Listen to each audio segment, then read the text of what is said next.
so yesterday we talked about dot plots and how to describe a distribution and how to compare distributions. And so today we are going to talk about stem plots and how to compare distributions with stem plots and how to do a split stem plot and how to do a regular histogram and cumulative frequency histograms. Okay, so that's where we're heading today. So hopefully we'll get it all in today. We'll see. All right.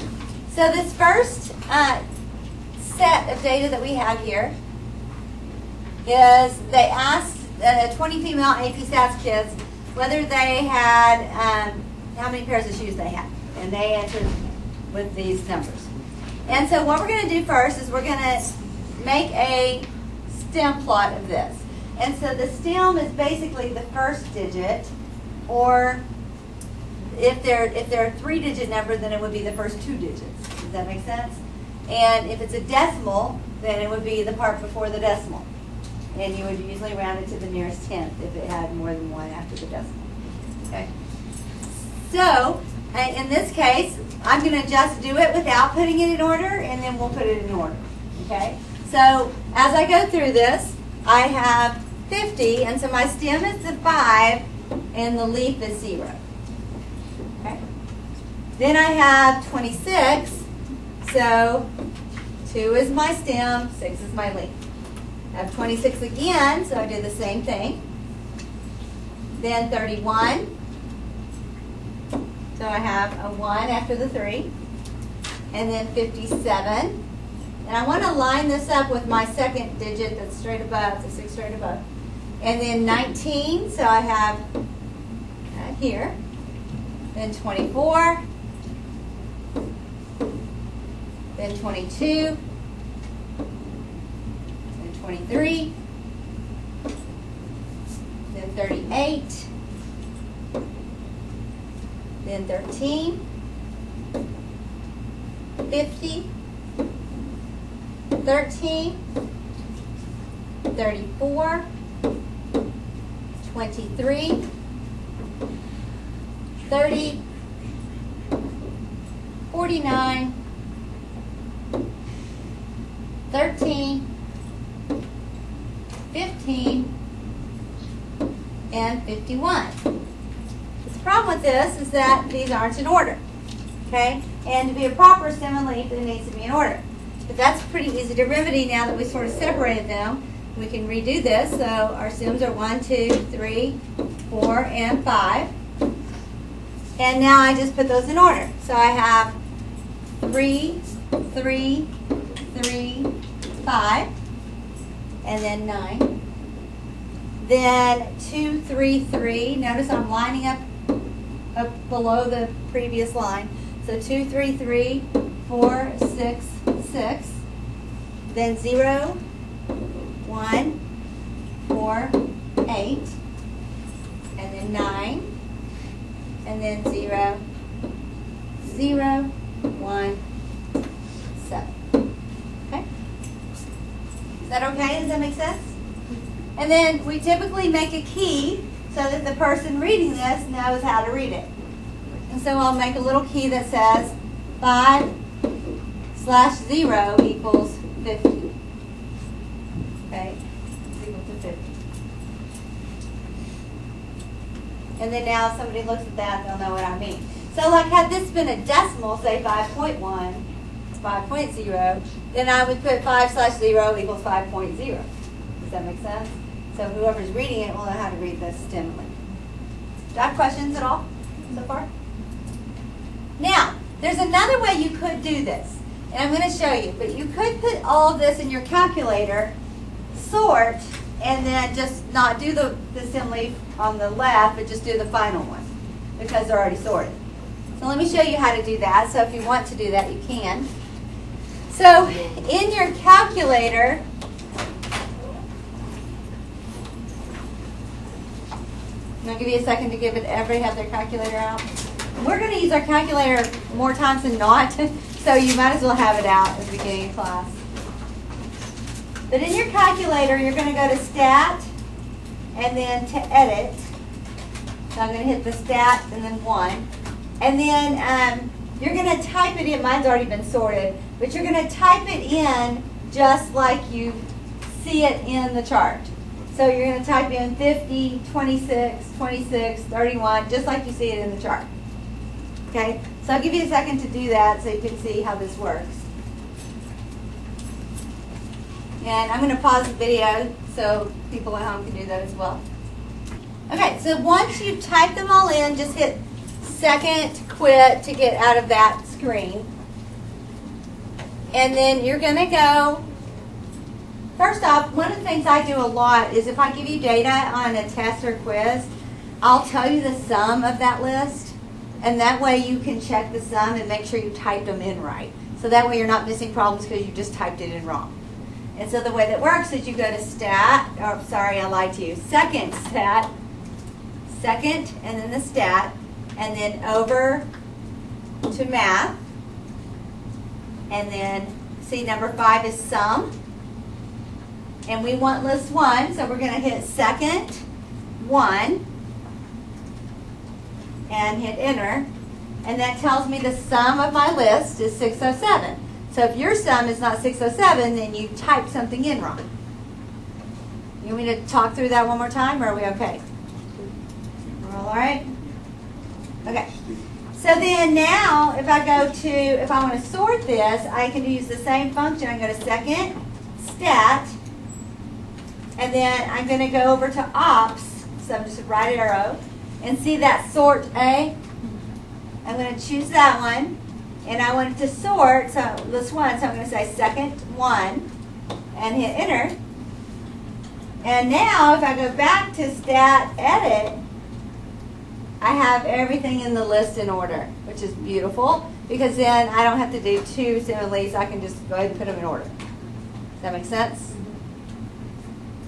Do you have questions at all? Anything I need to talk through again? Say it again. Can you back out really quick so I can see the command that you do? Yes. So what do you want me to do? Second quit. Okay, second quit. Yeah, you want me to, yeah, sort A. You want me to talk through how to get there again? Okay. So it was just second, stat, and then ops, and then sort A. Okay? All right, so then that's a faster, I mean, it's up to you. Some people think this is just as fast. I really don't care which way you use. I usually won't give you much more data than this anyway. So it's not that hard either way. But later that sort function is kind of nice. So, all right, so when data values are bunched up, because you see somehow some of these are kind of bunched up, then we can get a better picture of the distribution by splitting the stems. And I'm going to show you what that means here in just a second. And 2 distributions of the same quantitative variable can be compared using a back-to-back common stem plot. So back-to-back stem plot that has the same stems. Okay. So I'm going to show you that on the next page.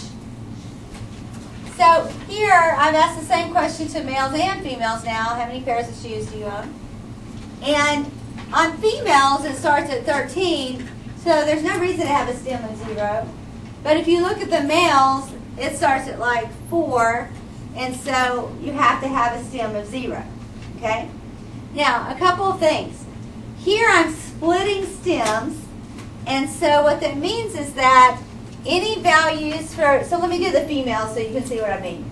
So for the females, we didn't have any zeros, but we had 1 and then 3, 3, 3. So I'm going to do 3, 3, 3. And on that first line, any digits, like so 10 through 14 would go on that line. So any digits 0 through 4, and then on the next line, any digits 5 through 9.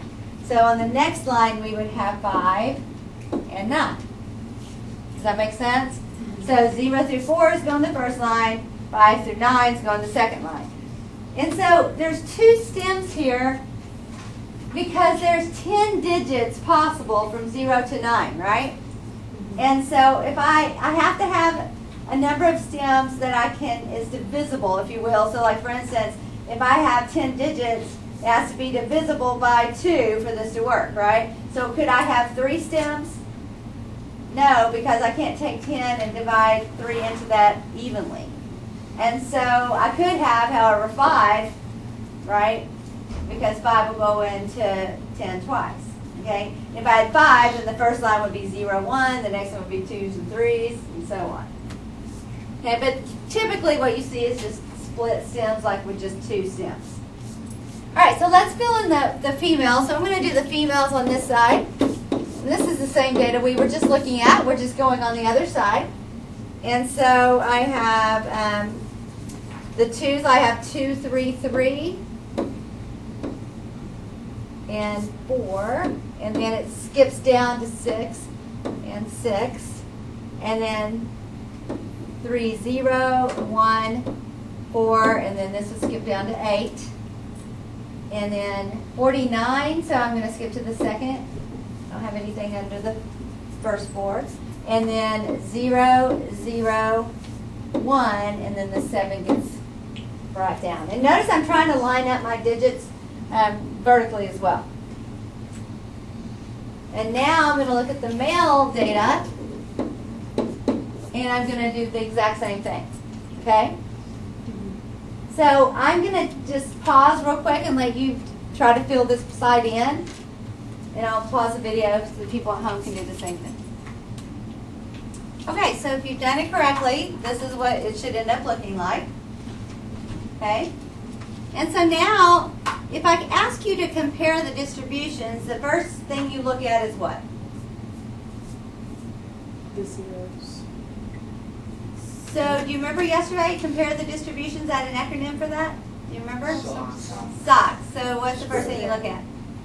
Shape. Okay? So, shape. Now, shape's hard to see on this because it's vertical. It's not like you're used to seeing it. And so, don't let that confuse you. Just remember, you can say it's skewed to the higher numbers or it's skewed to the lower numbers, and that's perfectly acceptable. If it's skewed to the higher numbers, we call that right skewed. But you don't have to say right skewed. You can say skewed to the higher numbers. Okay? So you can say it either way. So when you look at the female data, what is the shape? Skewed to the higher numbers. So it's right skewed.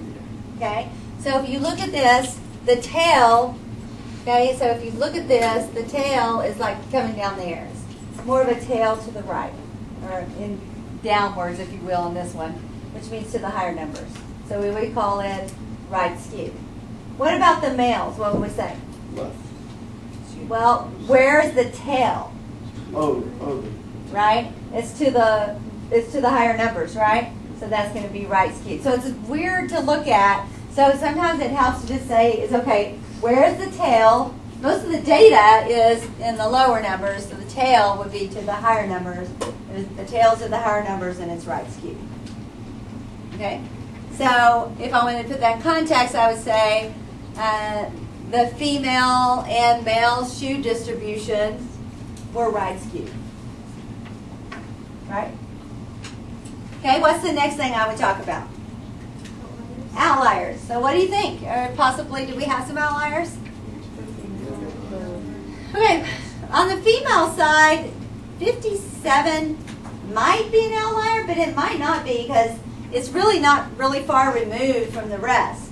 The thing I would mainly talk about, and you could say 57 is possibly an outlier, but the main thing you would want to talk about is that gap. So there's a gap between 38 pairs of shoes and 49 pairs of shoes on the female data. Okay? The male distribution, there's a gap between 14 and 22 pairs of shoes. And there's possibly outliers at 35 and 38. Very likely those are outliers. Okay? 35 and 38. Does that make sense? Okay? If you're writing this down, I'm trying to give you a little bit of time to write it down. So we have to have context, and we have to kind of talk about the gaps, not just the outliers, but anything unusual. And then what's the third thing we're going to check for? Center. And center, easy enough, would be median, right, on this? And especially since they're skewed, we'd talk about median. And so for median, you don't really have to actually find the median. You just have to talk about which median's larger. So which one has the larger median? Female. So the distribution of female pairs of shoes has a higher median than males. Okay, so the distribution of female pairs of shoes has a higher median than males.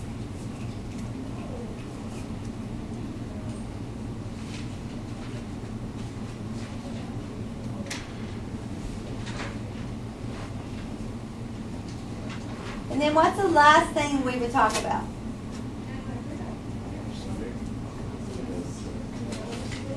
So it's socks, right? We've done shape, LR, center. What's the last one? Spread. Spread. And so the range, okay? So which one has the bigger range? So if we look at the range, the males is 38 minus 4, which is 34, right? And the females is 57 minus 13. Okay, so 57 minus 13, yeah, so that's going to be larger, right? And so we're going to say the female distribution has a higher range than the male's distribution of shoes. Does that make sense? You don't even have to say what it is. You just have to say which one's higher.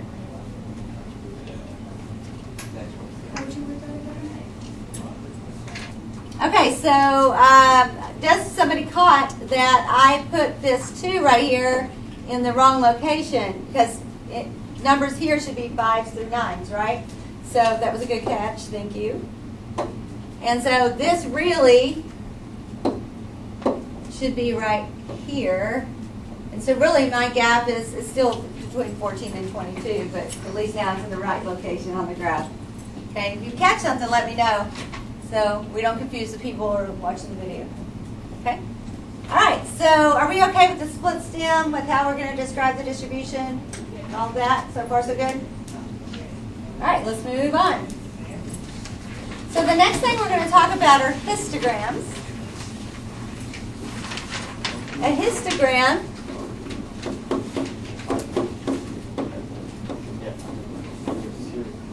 shows each interval of values as a bar. The heights of the bars show the frequencies or the relative frequencies. What is a relative frequency? Percentages, okay, of values in each interval. And so I have kind of a how to make histogram chart here, so when you go back and you look at your homework, but we're just going to do it together real quick. And so we have this chart right here, and we're looking at numbers of states that have a specific number of foreign-born residents. And so if you notice, like the lowest one on here, I think is around 2.1, and the highest number is like 27.2, okay? And so it would make sense to go from 0 to 30, and to do that in increments of 5, okay? So from 0 to 30 in increments of 5. And so all I have to do is count. Now, one thing I want you to notice is this less than symbol right here. So when I make a histogram, that mark, that 5, it's not included. So we only include values from 0 up to 5, but we would not include 5 in that bin. Okay? So, so that's our cut point 5. So what we do is we sit there and we count how many numbers we have that are between 0 up to 5. So we go through and we count them. So there's 1, 2, 3, 4, 5, 6, 7, 8, 9, 10, 11, 12, 13, 14, 15, 16, did I forget one? 17, 18, where else am I forgetting? South Dakota is 2.2. South It's on the Dakota. last column. All right. Now we're at what, 19? The last is Wyoming. 2.7. And the last one was 2.7. 20. Yeah, it's hard for me to see up here with the light, but and y'all's eyes are better. So did we get 20? Okay, so we got 20 in this bin. Y'all see what I'm doing? Does that make sense? So you literally just count how many fall in that range. Okay? And rather than going through being tedious, going through that whole thing, I'm just going to put in the numbers. But is everybody clear on how I'm getting those numbers? Okay. So from the 5 up to 10, there were 13. From 10 up to 15, there were 9. From 15 to 20, there were 5 values. 20 to 25, there were 2. 25 to 30, there was 1. And if I've done this correctly, what should that total to be? 50, right? Because I think it did tell you there were 50 states, but there's 50 states, okay, listed here. So far, so good? Okay. So then I've kind of made the axis for you, but we're just doing a frequency histogram, just a flat-out frequency histogram. We're not doing percentages, just doing the frequency. And so the first thing I do is I basically label my graph. The highest category I had went up to 20, so that's why my y-axis goes up to 20. And then, of course, on the x-axis, it goes all the way up to 30. Okay? So then I literally just draw the bins to match the numbers. So first I'm going to label my axis. So this is percent of foreign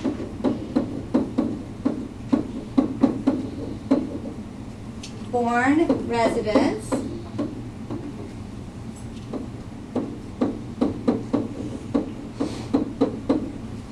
and then this is just number of students.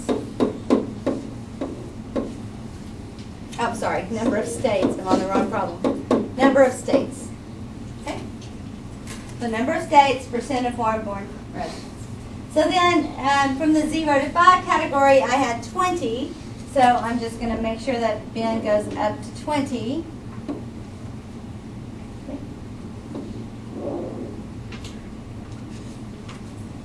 Okay. Then the next one I had 13, so I make sure that bin goes up to 13. And the book started 0 a little bit in. I usually don't. I usually start it right at the axis. And then 10 to 15 was 9. And then 5. 2. And 1. Okay. And you can write the numbers on top if you want. And then with histograms, we can also talk about the distribution. So we can say that for shape, the distribution for the percent of foreign-born residents was right skewed. Okay. We can talk about how would I find the median on a histogram like this? Any ideas? Well, how many total do I have? 50. So let's say I was just given this graph and I didn't know that I had 50. I was just given the graph and I had to find the median. Well, I would just add up the numbers. So I have 20 here and I have 13 here and 9 here and 5 here and 2 and 1. I would add those up and get 50. And it would say, okay, I have 50 states. I'm going to divide that by 2 and that's going to give me 25. And so the 25th and the 26th position will be the center. So an average, the 25th and 26th position. So then when I'm looking for the 25th position, well, the first 20 numbers are in this first bin, right? So the 25th and 26th number will be in this bin right here. Does that make sense? So if I count, from lowest to highest, the first 20 numbers would be in the first bin. The 25th and 26th bin would be somewhere between 5 and 10. So my median would have to be a value that basically is between 5 and 10. That makes sense? Because you're going to see that again. Okay? Give you a heads up on that. Okay, you might possibly have an outlier at a higher value, If you didn't have the actual values, then it would be hard to find that. You would just say possibly because it's right skewed. And then for center, we just talked about how to find that. And then for spread, you don't know if you had the exact values, then you could easily find the lowest minus the highest. I mean, the highest minus the lowest, you get the range. But if you don't, then you're going to say the possible range up to 30, but we don't know the exact range. So approximately 30. Okay. Does that make sense? Okay. So then now we're going to talk about cumulative frequency plots and cumulative relative frequency plots. So these plots are best used when considering the proportions of the data. So the proportion of data within specified intervals, and the cumulative frequency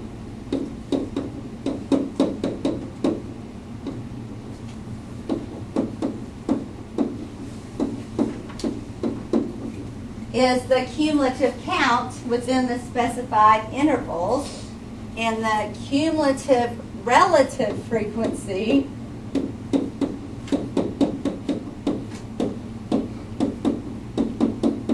which the word relative means what? So it's basically the cumulative percent is the cumulative percent within the specified interval. Okay? So, using that same data that we just had, for some reason my tables, see how they have the lines and they just disappear? I don't know what that's about. It's a starboard thing. But basically, let's talk about how to get those. So the cumulative frequency is pretty easy. Like, we want to know how many of the states fell between 0 up to 5, and there were 20, right? And then, by cumulative, we mean how many fell between 0 and 10 for this next line. So what would we do to get that value? Add the 20 and the 13, right? So that would be 33. And then now, for the next one, we want to know how many fell between 0 and 15. And so what would we do? We'd add 9, right? So basically, you're just adding that next digit to get here. So we'd add 9, and that'd give me 42. And you just keep on. So the next one's 47, 49. And if I've done this right, my last one should be 50. Should be the total. Okay, so far so good? So that's cumulative frequency. And now, if I want relative cumulative frequency, then all I'm really saying is I want to now change this to percents. So for the first bin, I would say 20 out of the total, which is 50, or 2/5, which is 40%. Does that make sense? Then 33 out of 50. Okay, which was 66%. Then 42 out of 50, which was 84%, and so on.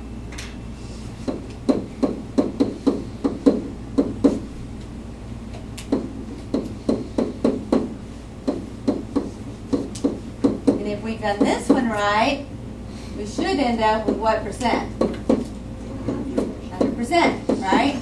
Okay? This should be 50 out of 50. Okay? And then now, I'm not going to do the cumulative frequency and the relative cumulative. I'm just going to do the relative cumulative or cumulative relative. Doesn't matter which way you say that. They call it, I don't know why they call it an ogive. I need to look up the history on that. But sometimes they call it an ogive, and I don't remember why those letters. I'll have to look that up. But the reason this is important is because this is where the idea of percentiles comes from. Okay? And so now we're literally just going to draw the same thing. We know we have to go up to 100%. Okay? And we're going to just draw those bins. Okay? So, here we're going to label this cumulative, relative frequency. So, hey, we know it's cumulative, okay? Down here, we're still looking at percent of foreign foreign residents.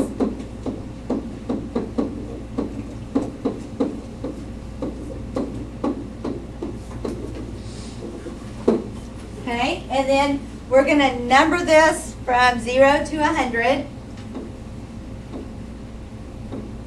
in increments of 10. I probably could spread that out. Let me spread it out a little bit more. It's easier to see.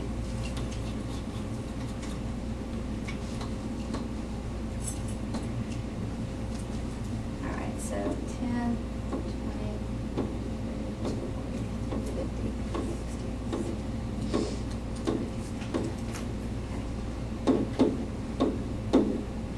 And I don't actually have to put the percent on because I labeled my graph so that it's clear. I'm talking about percents. And then I'm going to do my increments across the same way I did the other ones. So it'll start, and I usually start at the axis, so I'm going to do that this time. So I'm going to go increments of 5, 10.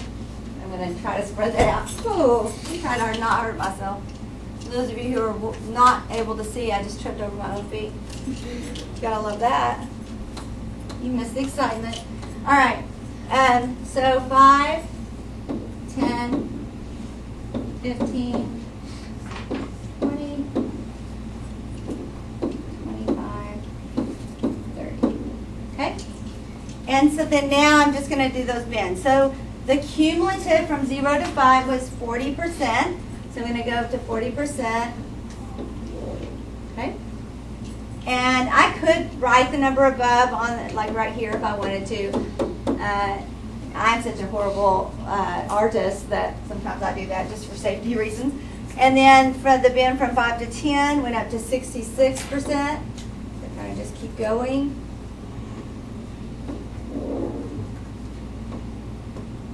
Okay. And then 84%. My bins aren't exactly the same width, but y'all will forgive me, right?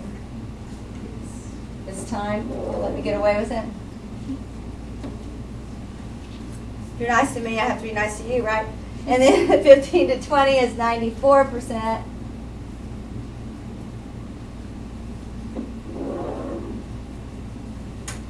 And then 98%. Mine's always at a tilt too. And then of course 100%.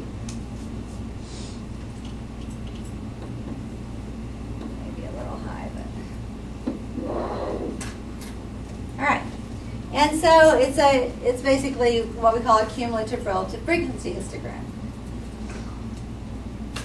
So what's useful about this is I know that if somebody scored, so let me put the numbers on here so we can talk about them a little bit. So this is 66, 84, 94, 98, and 100. So if I said, if somebody scores a 20 on, or if there were a state, there was a state, sorry, that had 20%, I'm sorry, yeah, 20% of foreign-born residents, then what percentile would that state be in? Well, it'd have to be at least the 94th percentile, right? There may be even more, but at least the 94th percentile, because that's how many's got to fall below it. And actually, it has to be, it can't be more than 94% because 20 is included in the next one. Okay, so there's 90. It's the 94th percentile. And y'all have seen percentiles, right, on SATs and things like that. It just says what percent falls at or below where you're at. Okay, so that's a percentile. So that's what these are used for. Okay, so we covered a lot of ground today. I'm sorry it's really long, but tomorrow you'll have a work day, so that's exciting. We'll actually be doing more graphs on your own, and then the next day we'll have time to work on your homework. So we talked about stem plots, back-to-back stem plots, splitting the stems. We've talked about comparing the distributions for stem plots, how to do a regular histogram, and how to do cumulative frequency histograms, cumulative relative frequency histograms. Okay, we kind of covered it all. All right, y'all have a great day.